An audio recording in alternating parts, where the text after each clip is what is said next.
बिस्मिल्लाहिर्रहमानिर्रहीम। अच्छा जी, question number 39 क्या बोल रहा है कि on 1 October 2019 TML sold machine C to Chain limited for ₹25 million. Sir ये हमारी मशीन की कंसिड्रेशन आ गई। As per the contract payment would be made after 2 years. Sir performance obligation मेरी सेटिस्फाई हो रही है 1 अक्टूबर 2019 को, और उसकी पेमेंट मैं कर रहा हूँ 2 साल के बाद। तो सर यहाँ पे एक सिग्निफिकेंट फाइनेंसिंग कंपोनेंट एग्जिस्ट करता है। ठीक है जी। फिर उसके बाद क्या बोल रहा है, the accountant recognize sales revenue of ₹25 million upon delivery on 1 October 2019। Sir असल में क्या अकाउंटिंग होनी चाहिए थी, मैंने 1 अक्टूबर 2019 को गुड्स ट्रांसफ़र करी थी, और 2 साल के बाद यानी 30 सितंबर 2021 को मैंने पेमेंट करी थी अपनी 2.5 मिलियन रुपीज़ की। तो सर होना क्या चाहिए था, इस 2.5 मिलियन को मैं यहाँ पे डिस्काउंट करा के लाता। सही, ये काम कैसे होता, 2.5 मिलियन डिवाइडेड बाय 1 प्लस 10% की पावर 2, इस तरीके से काम होता। तो सर मैं अपना रिसीवेबल बुक करता इस अमाउंट से, ये मेरे पास निकलता 2.066067 कर लेते हैं, ये फिगर निकलनी चाहिए थी, और ये यहाँ पे रिकॉर्ड होती, मतलब मैं एंट्री बनाता अकाउंट रिसीवेबल डेबिट और रेवेन्यू क्रेडिट कितने से, 2.067 मिलियन से, और फिर ओवर द टाइम मैं इसको ग्रो कराता रहता, इंटरेस्ट इनकम में बुक करता रहता अपनी, और ये 2.5 मिलियन तक पहुंच जाता। ये होना चाहिए था। अकाउंटेंट ने हमारे ने क्या किया बेचारा, अकाउंटेंट हमारा ये करके बैठ गया कि अकाउंट रिसीवेबल डेबिट और रेवेन्यू क्रेडिट, सिंपल यही काम करके छोड़ दिया उसने, मतलब 2.5 मिलियन को पूरा का पूरा उसने एज रेवेन्यू बुक कर लिया। ठीक है जी। अच्छा, अगर मैं वही बात पे आऊँ कि हमें करना क्या चाहिए था, सर एक एंट्री तो मैं ये पास करता, दूसरी एक और एंट्री मैं पास करता इंटरेस्ट इनकम के लिए। तो ये इनकम कहाँ से आती सर, 2.067 मिलियन के ऊपर मैं 10% का इंटरेस्ट बुक करता, तो मेरी एंट्री पास होती है अकाउंट रिसीवेबल डेबिट और इंटरेस्ट इनकम क्रेडिट। ठीक हो गया जी। कितने से पास होती है एंट्री, 2.067 इंटू 10%, ये मेरे पास, और इसी को मैं मज़ीद थोड़ा सा अक्टूबर से लेके दिसंबर तक बाइफरकेट यानी प्रोपोर्शनेट भी करता, मल्टीप्लाई बाय 3/12 करना होता मुझे इसको। ठीक है जी। तो ये मेरे पास फिगर बन के आती 0.52 मिलियन। सही, ये दो एंट्रीज पास होनी चाहिए थी, और हमारे अकाउंटेंट ने सिर्फ और सिर्फ ये वाला काम करके रहने दिया। सही। तो अब अगर मैं करेक्टिंग एंट्रीज बनाऊं इस वाली ट्रांजैक्शन की, तो क्या करूंगा सर, सबसे पहले मुझे रेवेन्यू बुक करना चाहिए था 2.067 मिलियन का, 2.067 मिलियन का मैंने कितने का बुक कर लिया, 2.5 मिलियन का। तो मैंने रेवेन्यू इन एक्सेस बुक किया हुआ है, तो उसी रेवेन्यू को मुझे रिवर्स कर देना चाहिए। तो देयरफॉर एंट्री मेरी पास होगी रेवेन्यू डेबिट और अकाउंट रिसीवेबल क्रेडिट कितने से, 2.5 मिलियन माइनस 2.067 मिलियन, ये दोनों को नेट करता हूँ तो मेरे पास फिगर आती है 4.34 मिलियन की।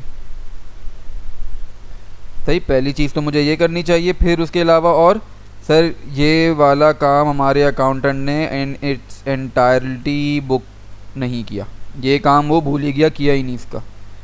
तो सर एंट्री मिस हो गई, तो इसी एंट्री को पास कर देते हैं। तो एंट्री मेरी क्या पास होगी, account receivable debit, account receivable debit और इंटरेस्ट इनकम क्रेडिट कितने से, 0.52 से। ठीक हो गया जी। अच्छा, अगर बाकी का सवाल मैं पढ़ूँ तो क्या बोल रहा है कि further commission paid to sales employee for winning the contract of ₹1.6 million was capitalized and is being amortized over 2 years period applicable discount rate is 10% per annum. Sir यहाँ पे क्या मसला हुआ सर, हमने कुछ कॉस्ट इनकर करी थी 1.6 million की, उस कॉस्ट को हमने कैपिटलाइज कर दिया, ये कॉस्ट कैपिटलाइज कर दी और इसको over the period of 2 year amortise भी कर रहे हैं। ठीक है जी। अच्छा, अब अगर मैं इसकी एंट्री बनाऊं क्या होना चाहिए था सर? मुझे सिंपल एक एंट्री पास करनी होती थी कि कमीशन एक्सपेंस डेबिट और कैश क्रेडिट 1.6 मिलियन से, ये काम करना था मुझे। ऐसा क्यों करना था सर? क्योंकि मेरी परफॉर्मेंस ऑब्लिगेशन सेटिस्फाई हो रही है at a point in time, not over the period of the contract. तो सर अगर at a point in time हो रही है तो इसकी कॉन्ट्रैक्ट कॉस्ट भी मैं सीधा सीधा एक्सपेंस आउट करूँगा। ठीक हो गया जी। तो अब क्या करें? अच्छा, ये कमीशन एक्सपेंस नहीं है, ये हमारा ना, बल्कि कमीशन एक्सपेंस ही है।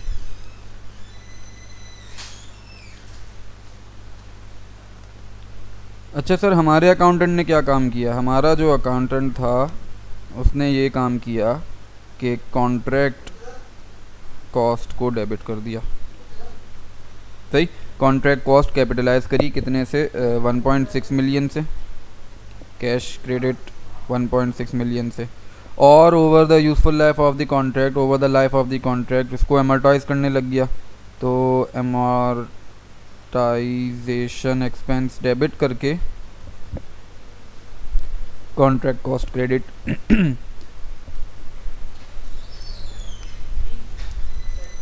ठीक है जी। तो अच्छा, ये अगर मैं कैलकुलेट करूँ 1.6 डिवाइडेड बाय 2 ईयर्स तो मेरे पास आती है 0.8 मिलियन की। ठीक है, अब इसमें मसला ये हुआ है, करना हमें ये चाहिए था। तो करेक्टिंग एंट्री किस तरीके से पास करूं? सर करेक्टिंग एंट्री मेरे पास इस तरीके की आएगी कुछ।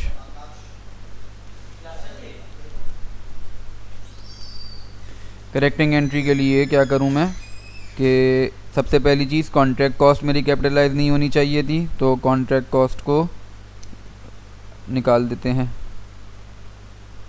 कितने से निकालूं सर? 1.6 मिलियन में से 0.8 नहीं, सॉरी 0.8 नहीं, 0.2। 0.2 कहाँ से आया सर? यहाँ पे लिख देता हूँ 1.6 million divided by 2 years multiply by 3/12 from October till दिसंबर, तो ये मेरे पास 0.4 मिलियन बनता है, और 2 मिलियन। ठीक।